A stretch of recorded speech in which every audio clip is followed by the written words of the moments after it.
AEW Dynamite was in Austin, Texas this past week, and it was a banger of a show. Let's get into it. This is All Elite Review.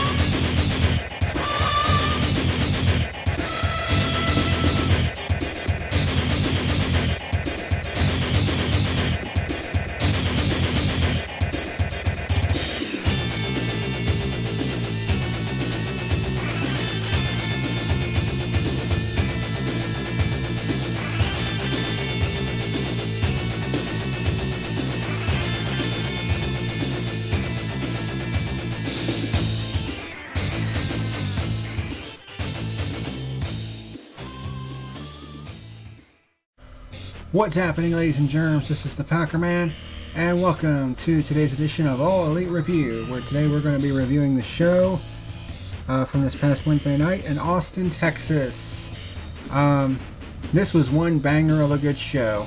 We had two championship matches, some storylines being advanced, and oh shit, spilling my fucking pop here.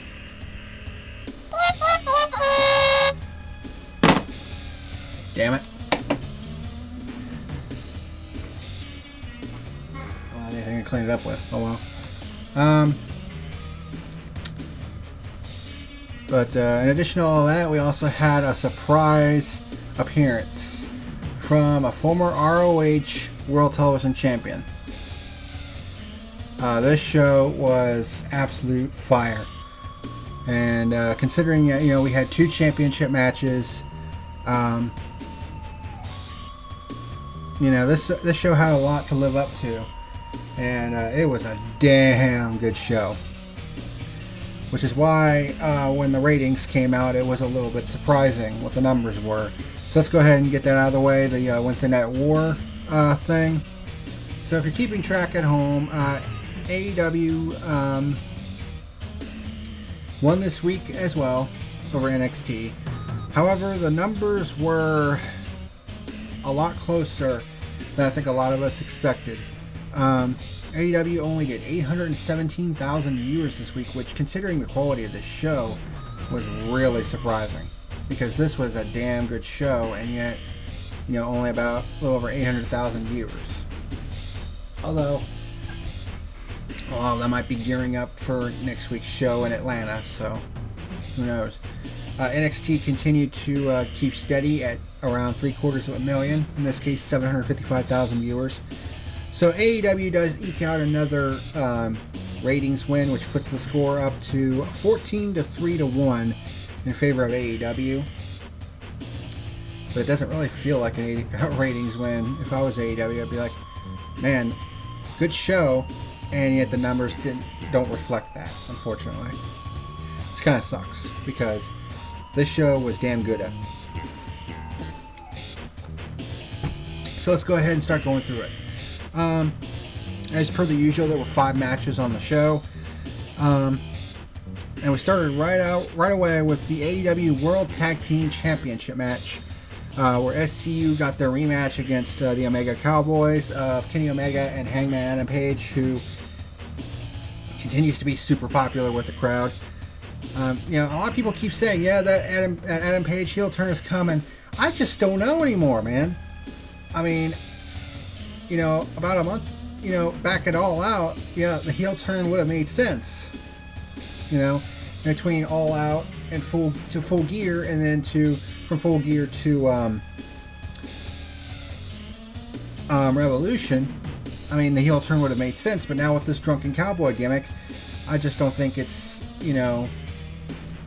a wise choice anymore to turn him heel.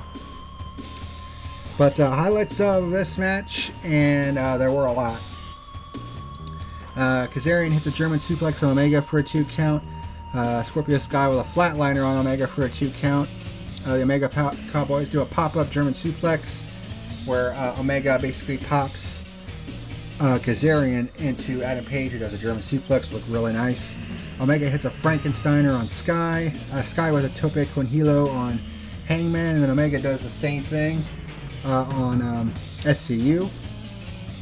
Omega hits a missile drive kick, and then a Fisherman Brainbuster on Sky for a 2 count. Then he hits the Kotaro Crusher on Kazarian. Page with a fallaway slam, which looked kind of sloppy. Omega and Page hit their Singapore roll shooting star press combo on Sky. Excuse me. Sky counters Omega's moonsault. Looked like Page was going to go for the Ariha moonsault, but gets knocked off. Sky hits a falling flapjack on Omega. Kazarian with a springboard leg drop on Omega for 2 count, which looks really nice. Sky hits a kitchen sink on Omega. Not an actual kitchen sink, basically a running knee to the gut. Kazarian hits a Stinger Splash on Omega, and then Page gets the hot tag. Hits Yakuza kicks on both of SCU, which look really nasty. Running lariats on SCU. He hits a standing moonsault on Scorpio Sky for a 2 count. And then Kazarian hits a lariat on Page after he tries to hit the buckshot lariat on Scorpio Sky, who ducks under it. And then SCU hits a assisted DDT on Page for a 2 count. And then SCU hits a lung blower and then slingshot cutters on both Omega and Page, which they transition into Dragon Sleepers. But Omega breaks all that up and by powering out of his. And then Omega hits a V-trigger and Snapdragon suplexes on both members of SCU. And then the Omega Cowboys hit their V-trigger buckshot lariat combo on Kazarian for the 3 count and the victory. The count was actually a little close because Kazarian tried to reach for the ropes. But from the looks of it, he was just a tad bit too late. So there might have been some controversy, but in the end, the referee actually got this count right because he hit the 3 just before Kazarian could reach the rope. So, your winners and still AEW Tag Team Champions, Kenny Omega and Hangman Adam Page. Then after the match, SCU's out there just kind of contemplating, damn, you know. And then the Dark Order comes out, and then the Butcher and the Blade comes out. TH2 comes out, and then Best Friends, the Young Bucks. They all come out, and then just all hell breaks loose. Of course, this is a prelude to the Tag Team Battle Royal that's taking place next week in Atlanta. So, we already know 4 of the matches from Atlanta. We're going to get into all that at the end of this review, though, because next week's show is looking like it's setting up to be a banger as well. But yeah, this opening matchup, great opening matchup, World Tag Team Championship on the line, and it delivered once again. I gave this match 4 stars out of 5. So, good start to the show. And then we had JR interview Santana in the ring, not during the live show, it was basically before the show in the empty arena. He was basically interviewing Santana, and one thing that is definitely overrated is Santana's promo ability. Because we saw it the previous week, you know, he was just spitting fire, and it's like, damn, this guy can cut a promo. And then this week in his interview with JR, he was basically talking about how, you know, 10 years ago, he was basically, you know, at the lowest point of his life, living in a piece of shit apartment. You know, he called his father up who had lost his eyesight. And then I think he passed away at some point, which affected Santana greatly. So to see that emotion kind of, you know, come out of him was pretty cool. And it shows this guy can cut a good promo. And then we got another video package with Darby Allin, who's still selling his throat getting smashed by a skateboard by Sammy Guevara. Basically, he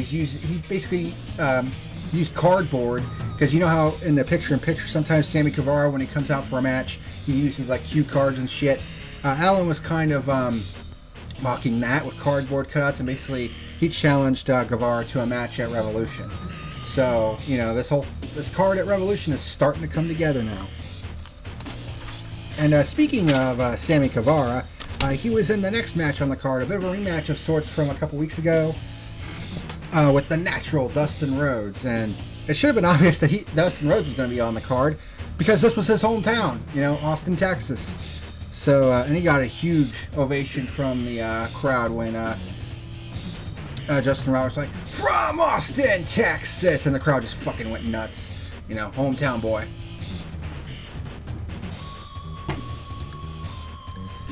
And even at his age, he can still go in the ring. It's just crazy. So, highlights of this match. Dustin hits an atomic slam. Basically looks like he's going to go for an atomic drop, but tosses him instead. He hits a nice running knee lift. Sammy with an enziguri. And a sky twister press through the, I think it's between the first and second rope. Instead, he usually does it over the top rope, but instead he kind of did it through the, middle and bottom rope, which is just like, wow. That's just crazy accuracy there. And Sammy hits, of course, his Samoan drop where he does the squats and shit for a 2 count, but then Dustin counters into a crucifix pin for a 2 count. Hits a falling flapjack, he starts hitting lariats, and of course his kneeling uppercut. Hits a snap power slam for a 2 count. Dustin gets ready to go up to the top rope to do his spinning crossbody, but Jake Hager, of course, causes a distraction. And Sammy turns it into his inverted GTS. Only gets a 2 count though. Both start battling on the top rope. Sammy gets knocked off, but then jumps right back up to him. And usually when he does that, he tries to set up for his Spanish fly. But Dustin knocks him off the top rope yet again and hits a Panama Sunrise. Basically, the jump from the middle rope into the Destroyer, which he then follows up with his final Reckoning finisher, which is basically the suplex into the swinging neck breaker for the 3 count and the victory. Pretty solid match. I gave it 3.25 stars out of 5. After the match, Dustin grabs the microphone and says, "Hey, turn around!" And Sammy Guevara kind of turns and looks at him, and Dustin was like, "I'm not talking to you, I'm talking to Jericho's bitch." And it's like, oh shit. And he basically just starts, talking trash to Jake Hager. He's like, "You broke my arm and I want a piece of your ass." Jake Hager looks like he's going to walk down to the ring and accept Dustin's challenge to a match at Revolution, but he turns around and walks away. But we do learn later on that match has been signed for Revolution, so we're finally going to get the payoff, or the blow-off, for this particular feud. So we're going to see Jake Hager's first appearance in an AEW ring. So there you go. And then next we have Britt Baker coming out for another promo, of course with Tony Schiavone as well. Britt Baker tries to explain that she did Yuko Sakazaki a favor the previous week by knocking out one of her teeth, because she was like, she didn't have any insurance, and she did her a favor by taking it out for free. And she starts using all these technical doctor terms and all this shit, and then she kind of insults Whataburger, and I was like, that didn't sit very well with the crowd. So it's like, man, I don't know what she's doing, but well, actually, I do know what she's doing, but it's fucking working. This whole, heel turn shit, it kind of started off, a little bit, but, yeah, I give credit where credit is due to Britt Baker. I mean, slowly but surely, that heel path is taking an upward turn. I mean, she's getting better and better on the mic. So, she's starting to sound a lot more confident in what she's saying. I mean, during the, Rock and Wrestling Rager, which was really her first time, talking as a heel, per se. She didn't really sound confident. She didn't sound like she believed what she was saying. But, past month or so, she's been getting more and more confident on the mic. And really starting to turn, into this real heel, for the women's division. So, if we can get some consistency out of her, so she's starting to get, in other words, she's starting to get more consistent on the mic. So that's good. Now if we can just get her more consistent in the ring, because she is hit or miss in the ring, then, we're good to go on that front. Speaking of women's matches, the AEW Women's World Championship was on the line. Nyla Rose taking on Riho. Now, I kind of suspected that they would give the belt to Nyla here. If anything, to set up the rubber match between these two at Revolution to finally blow this whole thing off. So I expected that, to be sure. What I did not expect was the fucking magic that these two put on in the ring. It just blows my fucking mind that the 2 times we've seen these two go at each other one-on-one, it's been magic. Now, granted, the first time they met was, of course, the very first episode of Dynamite when we saw the first ever women's championship match, and there was some sloppiness, in that match, but I think that was attributed to nerves on both their parts, because this, that show was a big deal. The debut episode of AEW Dynamite on TNT. It was a big deal, so I think there were definitely some nerves. But I'm pretty sure Nyla and Riho kind of got together in the back, kind of looked at the card and was like, you know what? And I think they also kind of heard some of the criticisms that the women's division has, because let's be honest here. The last really, really good match we've seen from the women's division was the Fatal 4-Way back on January the 1st. So, I mean, I think they were kind of hearing the criticisms, at the women's division, just doesn't seem to have it at the moment. Whew. Well, they certainly gave us a glimpse of the potential that this women's division has. And it just blows my mind, because let's look at these two for a second, okay? These are, two female wrestlers coming from two completely different backgrounds. You have Nyla Rose, who is a transgender wrestler who was born male but did the conversion, got the sex change surgery and all that shit, and, officially became female. And she's from Washington, D.C.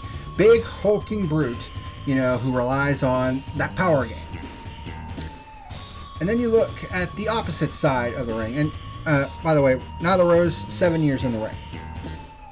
I think that's what, I think it was either Tony Schiavone or Jim Ross said. I can't remember. One of them said, that night was basically her 7th anniversary in the ring. And then you look at Riho, who's 98 pounds soaking wet if she's lucky, from Japan, only 22 years of age, and relies on speed and technique, as her strengths. And yet, you just see these two, they come from two completely different backgrounds, speak different languages, and yet somehow, some way, when the two of them come together, it's like chocolate and peanut butter. They just produce magic.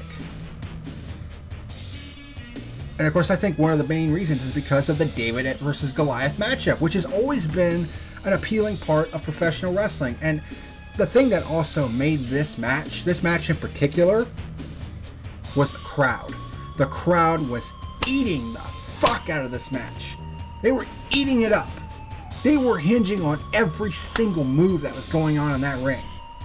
Whenever one of these two did a big move to the other, everyone was like, it's like, holy shit, and there were some big fucking moves in this match. I mean, I'm pretty sure the two of them got together in the back, saw, what they were going to have to basically follow on the card, and it was just like, yeah, we need to pull out all the stops here. And what we got was a fucking pay-per-view quality match. I mean, this is the type of match that honestly should have been on a fucking pay-per-view, and we got it for free on television. I can say, without a shadow of a doubt, this was the best women's match we've seen in AEW so far. The best. Out of all the matches in the women's divisions that we've seen so far, from Double or Nothing last year to right now, this is the best women's match we've seen. And you might be a little bit surprised with the rating I give it. But highlights of this match, and there were a lot. Holy shit. So Riho kind of took a page out of Nyla's book and hit her prematurely with a flying knee strike. Hits a schoolgirl for a 2 count, but then Nyla hits an avalanche attack, basically just took her body weight and just smashed it into Riho for a 2 count. Riho hits a nice head scissors takedown. Then Nyla catches Riho. When Riho tries to go for the crossbody, it's a spot that they actually did in their first one-on-one match together, where Riho tries to go for the crossbody off the top and to the floor, and Nyla catches her out of midair. It always looks really good. And turns it into a pendulum backbreaker. Nyla then pulls out a table, because of course she does. That's kind of been her thing.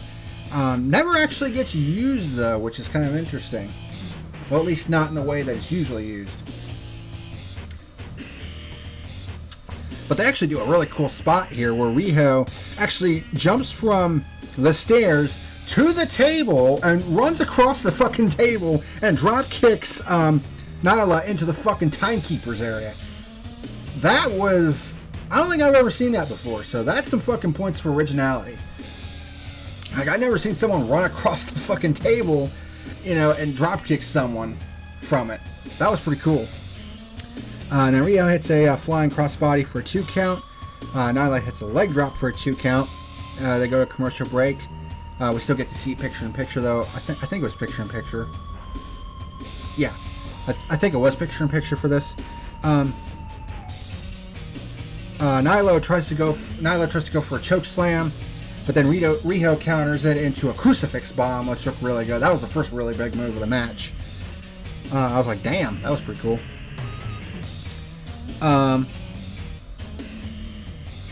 Riho goes for the Tiger Feint kick, or the 619 as it's usually called. Nyla blocks it, drags Riho to the center of the ring and tries to go for basically a bonsai drop, but Riho rolled out of the way just in the nick of time. Nyla Rose hits a Samoan drop, only gets a 2 count though. Then Nyla hangs Riho over the top rope, and we've seen this spot numerous times, and hits that flying knee strike guillotine, only gets a 2 count after a very lackadaisical cover. And it was around this point that we saw Riho kind of bleeding from the mouth, which, I mean, how many times have we seen that between these two? You know, we kind of saw that in the triple threat match at Fyter Fest last year, where Riho's mouth got, her gums got busted open. You know, but, you know, considering how smash mouth these two were in this match, it really shouldn't be a surprise. Nyla picks up Riho and takes her up to the top rope. They start fighting on the top rope, and then we see another big moment of the match where Nyla Rose hits an avalanche Death Valley driver, and I was just like, holy shit. And when Riho hit the mat, she actually slid about 2 or 3 feet. I was just like, oh shit, son. That brought the crowd to its feet, because they were like, oh fuck. You know, usually with a devastating move like the Death Valley driver, that's usually it. But Riho kicks out at 2, and Nyla was selling it like, what the fuck? You know, I think everybody was like, oh my god, that was pretty damn cool. And then Nyla, to try to rub it into Riho, tries to go for the one-winged angel, which is Kenny Omega's move. But Riho slips out of it and hits not 1, but 2 Snapdragon suplexes on Nyla Rose. And that just fucking popped the crowd. I was just like, what the fuck? I mean, I saw her do it to Kip Sabian, but Kip Sabian is a little bit smaller than Nyla Rose. I mean, Riho is probably giving up 2.5 times her own body weight to Nyla Rose, and she did 2 Snapdragon suplexes. I mean, at this point, I was just like, wow, this is just fucking crazy. And it got even crazier because Riho then hits a Northern Lights suplex for a 2 count. And it's like, how the fuck does this little woman... How is this little woman able to get a big woman like Nyla Rose over like that? I mean, obviously Nyla's, you know, helping her out a little bit by jumping into it, but still, I mean, that's a crazy amount of weight difference between the two, and Riho's still able to hit moves like that. And then she starts hitting a series of coup de grace, the double foot stomps off the top rope. I think she hit like 3 of them in a row. Only gets a 2 count before Nyla gets a foot on the bottom rope. Riho sets up for her double knee strike finisher, but Nyla counters with a spear. And then Nyla Rose hits the Beast Bomb for the 3 count and the victory. So your winner and new AEW Women's World Champion is Nyla Rose, which has obviously been very controversial considering, you know, Nyla's background. And of course, Val Venus kind of went on a tear and dragged Nyla Rose's accomplishment through the mud because he was like, you know, a man won a women's championship, and it's just like, you motherfuckers, you know, y'all need to fucking grow up, honestly. You know, because, you know, Nyla, if she's comfortable in her own skin, I mean, if she, you know, makes that choice to, you know, get a sex change and become, you know, female, And if that improves her quality of life, let her live. You know, why do you motherfuckers have to be so intolerant about that shit? It's fucking ridiculous, and quite frankly, it just speaks to your immaturity. Grow the fuck up, people. It's ridiculous. You make the human race look like a bunch of fucking asshats. Absolutely fucking stupid. But yeah, this match was definitely the best women's match we've seen so far in AEW. And it was and in my opinion, and this is it might be a controversial opinion, I think this was the best match on the show. And this match was so good, and it was for the women's title, and it was like, man, that women's title must have meant a lot, you know, if we saw a battle like this, you know, and the women's division needed something like this. It really did, because, you know, the past couple of women's matches that we've seen on Dynamite have been, yeah, but this one, just fucking wow. That's why it will be the first women's match to get a perfect 5 stars out of 5. You heard me correctly. It was that fucking good. I don't know what it is about Nyla Rose and Riho, but when the two of them come together, it's fucking magic. Wrestling is so weird sometimes, because you would think that you see two guys come together and like, oh yeah, you know, perfect chemistry, and it turns out to be a dud. And yet you see these two with two completely different backgrounds, and yet when the two of them come together, the crowd just fucking ate it up. Just ate it up. And I have a feeling we're going to see, you know, a rubber match at Revolution to blow this whole rivalry off. And of course, I think Nyla will retain there as well, because I think they really want to have her have a championship reign. But the next question would be, who would be the next champion after Nyla? Well, there are a couple of choices, like, say, for instance, Hikaru Shida, who's basically the next, one, I think, who's just as popular as Riho. So I think she'll get the next shot further down the line. When that will be, I have no fucking idea. But definitely an awesome match. Fucking awesome.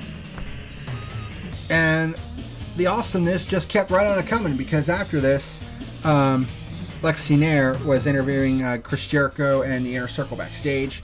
And Jericho was basically talking about, I've been scouring the globe, for an assassin for Jon Moxley. So next week it will be Jon Moxley against Jeff Cobb.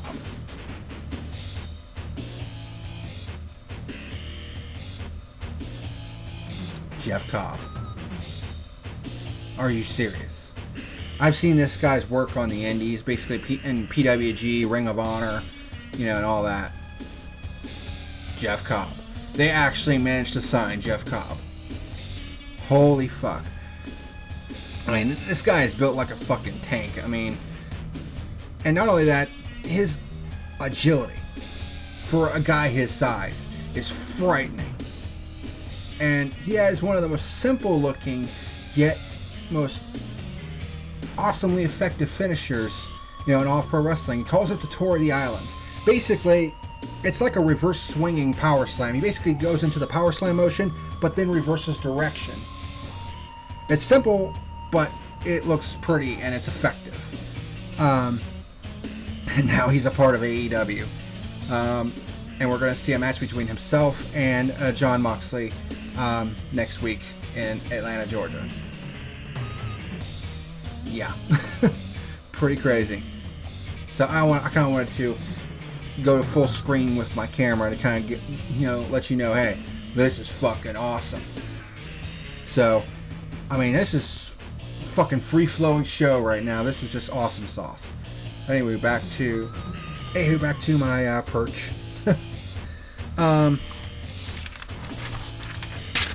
Next up, we have MJF taking on Jungle Boy in singles competition. And there were some people out there like, oh, MJF can't wrestle. Oh, really? Then what was that display that we saw against Jungle Boy? Where these guys were just, doing some great mat wrestling, doing, they did a fucking kip up at the same fucking time, and it's just like, really? MJF can't wrestle? Are you fucking serious? Looks to me like he can fucking wrestle. And he can talk the talk too. Probably the best heel in the business right now. So, I don't know what the fuck people are on with that. But highlights of this match, of course, nice mat wrestling, like I said before. Jungle Boy with an Arabian arm drag and a drop kick. MJF hits a body slam on the floor and then a tilt-a-whirl backbreaker for a 2 count that looked really nice. MJF with a back body drop. Jungle Boy counters with one of his own. Hits a nice rebound lariat. Hits a couple of tope suicidas and then a tope con hero. Then he hits a poison Frankensteiner, which just spiked MJF right on the top of his head, and I was just, ooh, that had to hurt. Got a 2 count out of it. MJF hits a super kick, a water wheel slam, and then puts Jungle Boy in kind of a variation of the gory special. It's kind of weird. Jungle Boy hits the Liger Bomb for a 2 count, because he was MJF was kind of taunting Brandy Rhodes, who had come out to the commentator's booth, and of course just in her normal, usual self. So the Nightmare Collective is no more, thank God. I don't know if I mentioned that before in the previous review, I can't really remember. But yeah, the Nightmare Collective, they disbanded it because even Brandy Rhodes herself said, yeah, I didn't really like it. It was only really formed because Awesome Kong basically told her that she couldn't really work that much anymore because of her because of her age and all the injuries that she sustained over the years, But yeah, Jungle Boy hits a nice Liger Bomb, only gets a 2 count. Wardlow comes back to ringside and hands MJF the Dynamite Diamond Ring, which MJF uses to nail Jungle Boy in the face with, and then he hits his version of the Crossroads, the Double Cross, for the 3 count and the victory. This match would have gotten a little bit better rating if it wasn't for Wardlow interfering, because I can't really stand that shit. Even though he wasn't in direct contact with Jungle Boy, he still handed an illegal weapon to, technically speaking, to MJF, so that still counts. But it was still a solid match. I gave it 3 stars out of 5. Afterwards, Wardlow basically does an F5 to Jungle Boy after the match, and the Jurassic Express all come down and run them off. So we're going to see Wardlow in action next week in that steel cage match against Cody. And then we get another Pac promo package where it basically shows them like training in England. It basically chronicles, how Kenny Omega hasn't been the same since he choked him out at All Out, and he's looking forward to his rubber match in 2 weeks in Kansas City, the go-home show for Revolution, in which they're going to compete in a 30-minute Iron Man match, the first Iron Man match in AEW history. So the next 2 weeks, we're going to see the first ever tag team battle royal in history, in AEW history. We're going to see the first steel cage match in AEW history. And then in Kansas City, of course those 2 are in Atlanta, and then in Kansas City we're going to see the first ever Iron Man match in AEW history. So a lot of shit going on, like I said, in the month of February. And then we get our main event, billed as Eye for an Eye, because both these guys had eye patches on. Jon Moxley taking on Santana, Proud and Powerful. Highlights of this match. The Inner Circle go up to their skybox. Both of these guys start fighting in the crowd. The battle hadn't even run yet, and they were already fighting in the crowd. Both eventually get back to the ring. Moxley hits a nice lariat, then a flying double axe handle to the outside. Santana with a nice baseball slide drop kick, and then an enziguri kick for a 2 count.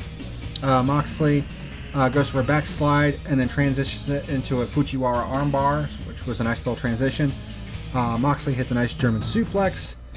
Santana hits a flatliner into the turnbuckle. Hits a rolling cutter for a 2 count.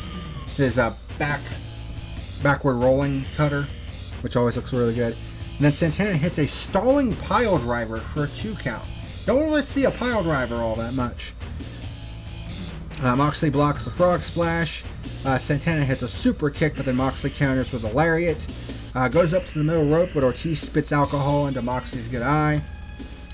Santana hits a running cannonball in the corner, and then the frog splash for the 2 count. And then Moxley is able to blindly grab at Santana, and I don't know if he bites his bad eye or sticks his thumb in it, but basically blinds him as well for the most part. And they're both kind of stumbling around blindly. But then Moxley hits the paradigm shift for the 3 count and the victory.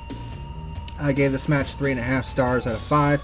After the match, Ortiz starts going and attacking Moxley, and the other guys from the Inner Circle come down and attack Moxley as well.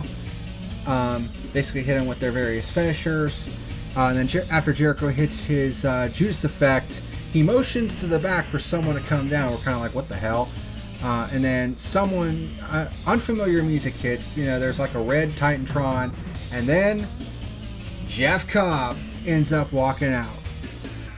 And Jericho's like, my God, you cannot be serious. Yeah, we are serious. Jeff Cobb is All Elite. And he immediately goes to the ring, grabs Moxley, and hits the Tour of the Islands. And that basically ends the show with the Inner Circle standing tall over Jon Moxley with basically their new mercenary, Jeff Cobb. What a fucking show this was. From top to bottom, this show was balls to the wall awesome. Definitely I think it's definitely the best Dynamite episode of 2020 so far. So my final rating for this show, 9.25 out of 10. Awesome, awesome, awesome show. So the next 2 shows are just as packed too. Give me 1 second, because I don't know if I have them all in here. No, I don't. Damn it. Because next week's show in Atlanta is crazy packed.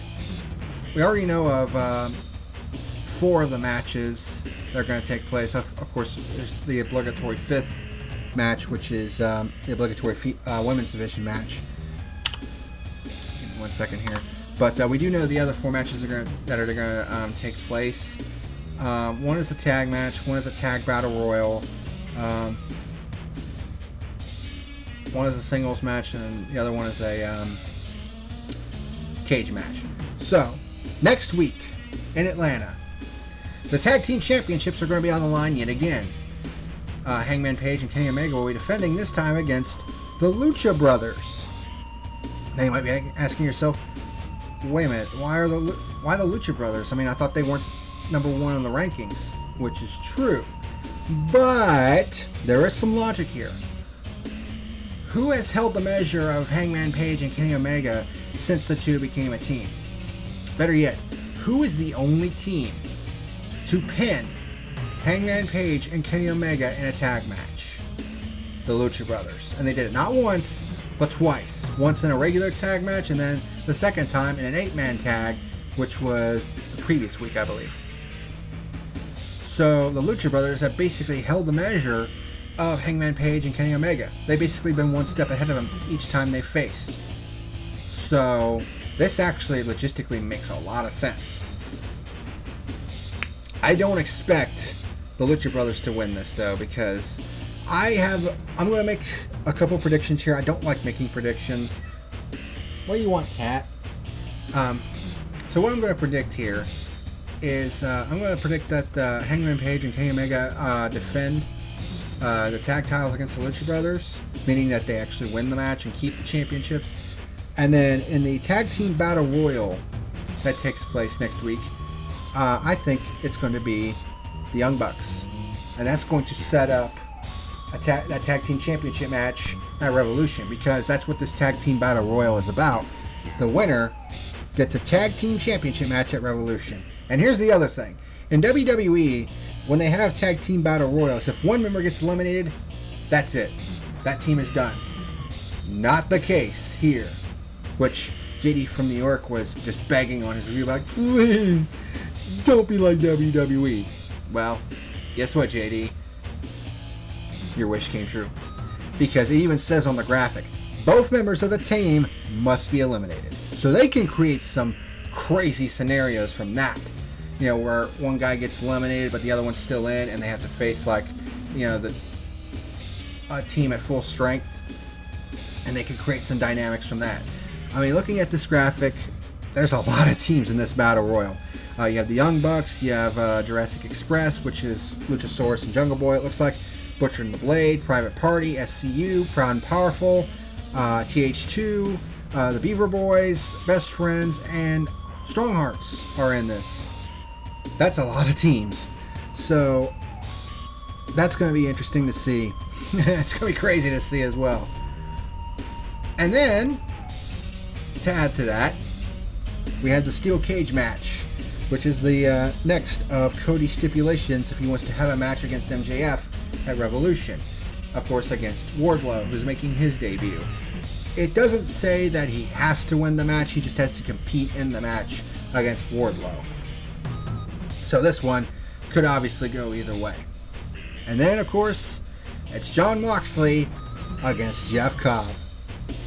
And that's the other match. That's the fourth and final male match that's taking place.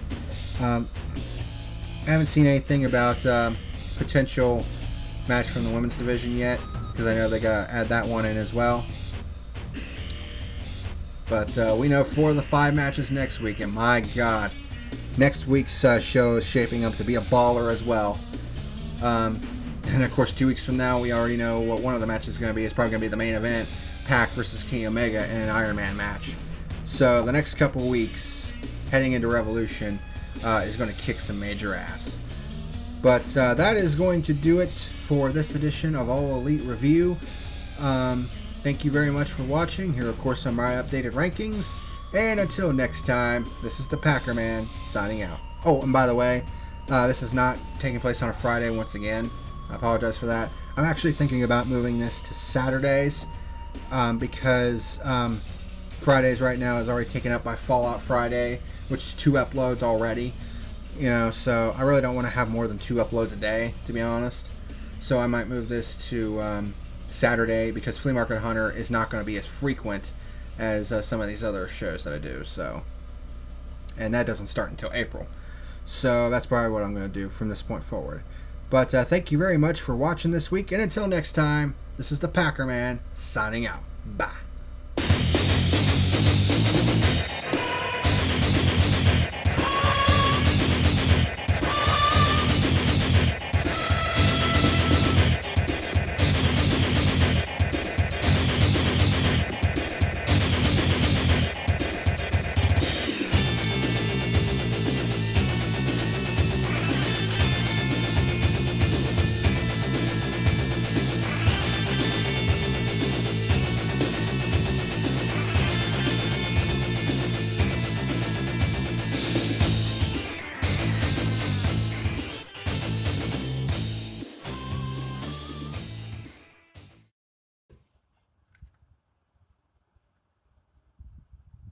You better like and subscribe or face the consequences.